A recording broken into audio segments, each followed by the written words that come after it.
বর্তমান সময়ে অন্যতম আলোচিত বিষয় হলো ইসরায়েল ও ফিলিস্তিনের মধ্যে চলমান যুদ্ধ।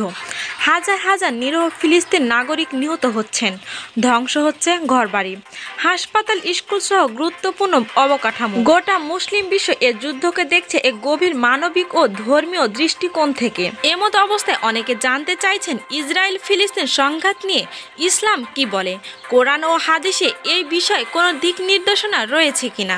বিস্তারিত জানতে হলে আমার ভিডিওটি শেষ পর্যন্ত দেখুন।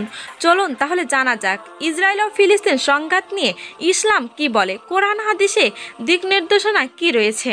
বনি ইসরায়েল প্রসঙ্গ পবিত্র কোরআনে বনি ইসরায়েল নামটি বহুবার উল্লেখ করা হয়েছে। আল্লাহ তাআলা তাদেরকে এক সময় নবী রাসূল দান করেছিলেন, কিন্তু তাদের অবাধ্যতা ও সীমালঙ্ঘনের কারণে তাদের প্রতি আল্লাহর গজব নেমেছিল। তখন আল্লাহ তাআলা বলেছিলেন, তোমরা যখন প্রথমবার সীমালঙ্ঘন করেছিলে তখন আমি তোমাদের বিরুদ্ধে আমার শক্তিশালী বান্দাদেরকে পাঠিয়েছিলাম, যারা ঘরে ঘরে প্রবেশ করেছিল। এটা ছিল এক প্রতিশ্রুত শাস্তি। সূরা বনি ইসরায়েল আয়াত নম্বর 5। এই আয়াত ইসরায়েলদের পূর্বে সীমালঙ্ঘন ও তাদের বিরুদ্ধে সংঘটিত শাস্তির কথা স্মরণ করিয়ে দেয়। মজলুমদের পাশে দাঁড়ানোর নির্দেশনা ইসলামে জুলুম ও নিপীড়নের বিরুদ্ধে অবস্থান নেওয়া অত্যন্ত গুরুত্বপূর্ণ দায়িত্ব হিসাবে গণ্য হয়।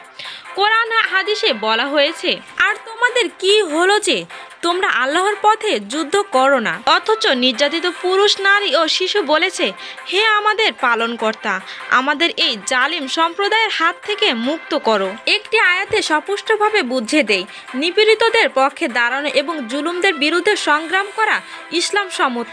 হাদিসে ফিলিস্তিন ও বাইতুল মুকাদ্দাস হাদিসে বাইতুল মুকাদ্দাস বা আল-আকসা মসজিদের মর্যাদা বিশেষভাবে উল্লেখ করা হয়েছে। হযরত মুহাম্মদ সাল্লাল্লাহু আলাইহি ওয়াসাল্লাম বলেন, তিনটি মসজিদে উদ্দেশ্যে সফর করা বৈধ: মসজিদে হারাম, আমার এই মসজিদ, মসজিদে নববী এবং মসজিদে আকসা। আল আকসা মুসলমানদের নিকট অত্যন্ত গুরুত্বপূর্ণ একটি ধর্মীয় স্থান। যুদ্ধ ও শান্তির আদর্শ ইসলাম কখনো অন্যায়, যুদ্ধ বা অগ্রসরণকে সমর্থন করে না, বরং আত্মরক্ষার জন্য ও নির্যাতিতদের রক্ষার জন্য এবং শান্তি প্রতিষ্ঠার লক্ষ্যে যুদ্ধকে অনুমোদন দেয়। ইসলাম সবসময় ন্যায়ের পক্ষে ও জুলুমদের বিরুদ্ধে অবস্থান নিতে বলে। ইসরায়েল ও ফিলিস্তিনের যুদ্ধ কেবল একটি সংঘাত নয়, এটি একটি মানবিক ও ধর্মীয় ইস্যু। কোরআন ও হাদিসে আমাদেরকে অন্যায়ের বিরুদ্ধে দাঁড়াতে এবং নির্যাতিতদের পাশে থাকতে উদ্বুদ্ধ করে। এই যুদ্ধের সমাধান শান্তি ও ন্যায়ের ভিত্তিতে হওয়া কাম্য।